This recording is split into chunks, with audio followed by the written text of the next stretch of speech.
Halo teman-teman, assalamualaikum. Alhamdulillah ya, ketemu lagi dengan channelnya Neng Room. Kali ini aku mau sharing-sharing lagi ya teman-teman, aktivitas aku sehari-hari. Kali ini aku mau beres-beres rumah ya teman-teman. Dan beres-beres rumahnya itu nggak tahu ya dari mana dulu ya teman-teman. Aku juga bingung karena rumah aku tuh emang berantakan banget. Ikutin terus ya kegiatan aku kali ini. Semoga teman-teman semua terhibur ya, dan semoga video ini ada manfaatnya untuk kita semua. Ikutin terus videonya, kita lanjut beres-beres teman-teman. Aku beres-beresnya dimulai dari sini ya teman-teman. Jadi aku beres-beresnya itu dicicil aja ya, nggak langsung sekaligus gitu. Jadi bertahap aja biar nggak terlalu capek ya teman-teman. Beres-beres rumah secara rutin memiliki banyak manfaat loh teman-teman, baik untuk kesehatan, produktivitas, dan kenyamanan. Baik untuk kesehatan, semisalkan terhindar dari penyakit yang disebabkan lingkungan tidak sehat, mengurangi risiko gangguan pernapasan, meningkatkan imun tubuh, dan menjaga kesehatan keluarga ya teman-teman. Salah satunya menciptakan lingkungan yang sehat. Ketika kita beraktivitas membangkitkan hormon dopamin loh teman-teman, yang membuat kita merasa positif dan menyenangkan. Beraktivitas di rumah atau beres-beres itu salah satu untuk membantu kita lebih produktif ya teman-teman. Enggak krimbak-krimluk aja di rumah gitu ya. Jadi itu sangat penting ya untuk tubuh kita. Manfaat lainnya itu untuk menciptakan kenyamanan ya teman-teman. Jadi ketika kita beres-beres, bersih-bersih, rapih gitu rumahnya, kita merasa nyaman, udara pun akan terasa lebih segar ya teman-teman. Makanya itu jadi lebih sehat gitu ya teman-teman kalau misalkan kita udah beres-beres gitu. Dan menyediakan kenyamanan juga bagi tamu yang datang ke rumah ya teman-teman. Barangkali aja nanti tiba-tiba ada tamu, rumahnya udah beres, kita kan nggak panik lagi ya teman-teman kalau rumahnya udah beres. Nah itulah salah satu manfaat beres-beres ya teman-teman. Manfaat lainnya dari beres-beres itu salah satunya meminimalisir pertengkaran ya teman-teman. Jadi kalau misalkan nih rumah kita udah bersih, udah rapi, udah beres, kita tuh nggak bakalan bertengkar sama orang yang ada di rumah ya teman-teman, karena suasana hati kita tuh merasa tenang, nyaman gitu ya teman-teman, dan sehat gitu lingkungannya. Jadi nggak mungkin kita berantem sama pasangan kita, anak kita, atau saudara kita gara-gara rumahnya berantakan gitu teman-teman. Jadi itu meminimalisir pertengkaran di dalam rumah ya teman-teman. Dengan beres-beres juga membangun rasa percaya diri loh teman-teman. Jadi aku juga ya pernah ngerasa kalau misalkan nih ada tamu terus rumahnya berantakan, itu tuh ngerasa minder teman-teman. Apalagi kalau kita didatengin sama tamunya itu yang perfeksionis gitu ya, yang super rapi, super duper gitu, yang di rumahnya itu rapih gitu. Nah ketika mereka datang ke rumah kita berantakan, kita tuh otomatis merasa minder banget.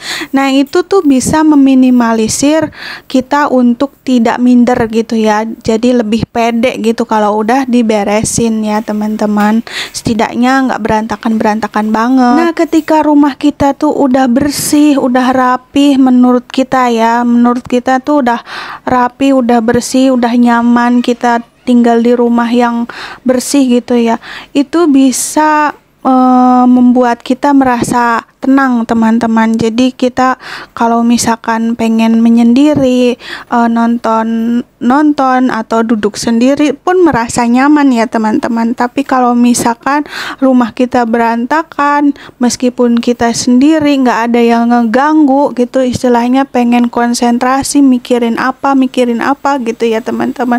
Tapi kalau misalkan rumahnya berantakan, itu bakalan tetap pusing kepala, senut-senut gitu ya teman-teman. Kerasa deh sama aku juga begitu. Kalau misalkan rumah berantakan itu kepala itu jadi sakit. Tapi ketika rumahnya udah mulai dirapihin, bersih, itu rasanya tuh kayak udah udah meditasi gitu ya. Jadi lebih fresh gitu teman-teman. Jadi dengan kita berproduktif, beraktivitas gitu ya teman-teman, beres-beres seperti ini, membersihkan rumah, itu juga dapat membuat kita terhindar dari stres ya teman-teman.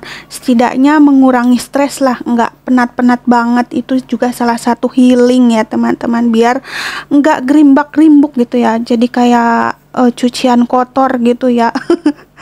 Merengut gitu ya, duduk sendiri gitu, atau mager, atau tidur-tiduran di rumah, tidur-tiduran di kamar gitu, di kamar terus, nggak, istilahnya nggak ada kegiatan sama sekali. Itu sangat membuat kita menambah kesetresan gitu ya teman-teman. Jadi kalau kita beraktivitas beres-beres seperti ini, nyapu-nyapu, nyuci piring dan sebagainya, dan kita membuat konten sebagai ibu rumah tangga juga dan sebagai konten kreator juga, itu salah satu untuk menjaga pikiran kita, untuk menjaga mental kita, untuk menjaga diri kita agar tetap bahagia dan tidak stres, terus menjaga kita untuk tidak terlalu khawatir tentang sesuatu gitu ya teman-teman. Itu meningkatkan mood ya teman-teman, meningkatkan meningkatkan semangat gitu ya teman-teman. Jadi hidup kita tuh lebih semangat lagi dari biasanya karena kita terus beraktivitas, jadi nggak banyak ngelamun, duduk sendiri, mager kayak gitu ya teman-teman. Itu sih aku juga kadang-kadang seperti itu ya. Tapi ya kita berusaha untuk produktif terus ya teman-teman setiap hari biar enggak terlalu stres gitu. Dengan beraktivitas sehari-hari seperti beres-beres, menyapu, misalkan menyapu jam berapa, beres-beres jam berapa, terus misalkan kita berangkat kerja, terus pulangnya tasnya disimpan di tempatnya lagi, terus misalkan kita habis makan piringnya disimpan di tempatnya lagi, di tempat cucian kotor. Itu mengajarkan kita untuk bertanggung jawab ya teman-teman. Jadi aktivitas-aktivitas positif seperti itu mengajarkan kita untuk tetap produktif, bertanggung jawab, dan kita juga lebih sehat gitu ya teman-teman, dan kita lebih positif lagi gitu pikirannya ya kalau misalkan kita terus beraktivitas seperti itu. Nah, itulah salah satu manfaat beres-beres ya teman-teman. Mungkin teman-teman ada yang bisa menambahkan apa sih manfaat beres-beres yang lain yang belum aku sebutin ya. Silahkan teman-teman komen-komen ya di kolom komentar.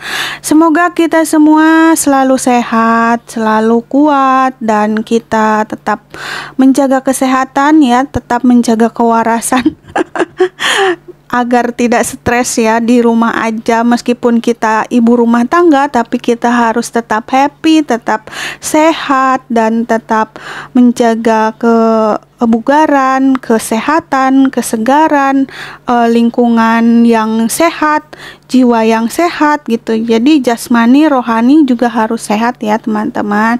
Semoga kita semua selalu ada dalam lindungan Allah Subhanahu wa taala. Amin. Semoga kita bisa menjadi lebih baik lagi ya teman-teman dari diri kita yang kemarin. Misalkan kalau kemarin itu kita malas-malasan, sukanya lelet, nggak ada disiplin-disiplinnya. Semoga kita lebih baik dari kemarin ya teman-teman. Bisa lebih rajin, bisa lebih disiplin, bisa lebih gesit lagi gitu ya teman-teman, biar lebih baik lagi hidupnya dari sebelumnya ya teman-teman. Mari kita belajar bareng-bareng dalam rangka menyambut bulan suci Ramadan ya teman-teman. Dan di bulan suci Ramadan kita itu sebenarnya latihan ya teman-teman, latihan melatih diri untuk menjadi lebih baik lagi ya teman-teman. Semoga kita bisa menjadi pribadi yang lebih baik lagi dari sebelumnya. Di sini aku nggak ngajarin siapapun, nggak ngegurui siapapun. Di sini aku juga masih belajar ya teman-teman. Karena jujur aja ya teman-teman, aku juga bukan wanita sempurna yang pandai beres-beres, pandai bersih-bersih gitu ya teman-teman. Rumah aku juga masih berantakan, masih kotor gitu ya. Makanya itu aku sekalian memotivasi diri aku sendiri ya. Sebenarnya aku bikin video ini menceramahi diri aku sendiri ya teman-teman. Mohon maaf ya, jangan pada kesinggung kalau misalkan aku ngomong sesuatu ya. Ambil baiknya, buang buruknya ya teman-teman. Jadi kalau ada bagusnya silahkan diambil, kalau nggak bagus, nggak usah diambil ya teman-teman. Semoga video ini ada manfaatnya ya untuk kita semua, khususnya buat aku pribadi yang kadang-kadang mager-mageran gitu ya teman-teman. Kalau dulu masih ada orang tua, khususnya ibu ya teman-teman, dulu sama ibu itu selalu dimotivasi, ayo beres-beres, ayo nyapu, ayo ini, ayo itu, jadi ada yang ngingetin. Tapi setelahnya aku berumah tangga, orang tua aku udah nggak ada, itu nggak ada yang memotivasi. Jadi untuk sekarang mungkin video ini ya khususnya untuk aku, motivasi aku kalau pas lagi mager aku bisa nonton video ini biar lebih semangat lagi gitu teman-teman. Beres-beres seperti ini bisa juga menjadi tips loh teman-teman, tips untuk para menantu yang tinggal bersama mertua. Biasanya mertua-mertua di luaran sana itu suka banget sama menantu yang rajin ya teman-teman, yang selalu beres-beres gitu, selalu tepat waktu dan disiplin gitu ya. Dan itu bisa menjadi salah satu usaha ya. Ya meskipun kita nggak tahu sih ya teman-teman apa yang bisa membuat hati orang tua atau mertua kita bahagia, itu kita nggak tahu ya teman-teman. Tapi apa salahnya apabila kita ikhtiar gitu ya teman-teman. Ya aku nggak ngegurui ya teman-teman, aku cuman ngasih tips aja, barangkali itu bermanfaat untuk teman-teman di rumah yang masih tinggal sama orang tua atau mertua. Jadi kalau misalkan orang tua kita atau mertua kita lihat kita rajin, beres-beres, rumahnya bersih, rapi, itu bisa jadi disayang sama mertua ya teman-teman. Karena jujur aja ya, dulu aku juga tinggal sama orang tua aku ya. Ketika aku beres-beres di rumah, orang tua aku itu seneng banget gitu kalau misalkan aku beres-beres gitu ya, rapi, bersih. Begitu juga sama mertua aku ya, kalau misalkan mertua aku ada di sini terus aku beres-beres gitu, mertua aku seneng gitu. Jadi semua pekerjaan rumah aku handle gitu ya teman-teman. Itu pasti jadi tips, jadi cara ampuh untuk menyenangkan hati orang tua atau mertua teman-teman. Karena orang tua sama mertua itu nggak beda jauh ya teman-teman, sama-sama orang tua kita. Jadi orang tua atau mertua itu sama-sama orang tua kita ya teman-teman, nggak ada bedanya. Mereka itu sama sayang sama kita ya teman-teman. Nah itulah salah satu tips yang lainnya ya teman-teman, atau salah satu manfaat yang lainnya, manfaat beres-beres ya selain yang tadi sudah aku sebutkan. Itu manfaat biar orang tua atau mertua itu lebih sayang sama kita. Bahkan suami kita juga bisa jadi lebih mencintai kita teman-teman, kalau kita lebih rajin gitu, lebih beres. Kayak suami aku ya, kalau pulang kerja, suami aku tuh kalau pulang kerja, kalau lihat rumah bersih, rumah rapi, dia itu bilangnya I love you. Kayak begitu teman-teman. Jadi lebih bikin suasana lebih happy, lebih romantis gitu kalau rumahnya bersih, rapi gitu ya. Apalagi kalau di rumahnya tuh udah disediain makanan ya, meskipun kayak ini ya, tempe tahu gitu. Aku cuman makan tempe tahu dan sambelnya sambal kacang. Nah ini aku habis beres-beres tuh rasanya capek banget ya teman-teman, jadi aku makan aja seperti ini makan siang ya teman-teman. Oke lah teman-teman, terima kasih ya sudah nonton video aku dari awal sampai akhir. Aku mohon maaf bila aku banyak sekali kekurangan, banyak kesalahan dalam video ini gitu ya teman-teman. Kadang belibet, kadang lancar gitu ya kalau ngomong. Oke teman-teman, terima kasih. Sampai jumpa lagi di next video. Assalamualaikum. Jangan lupa bersyukur, jangan lupa makan, dan bye.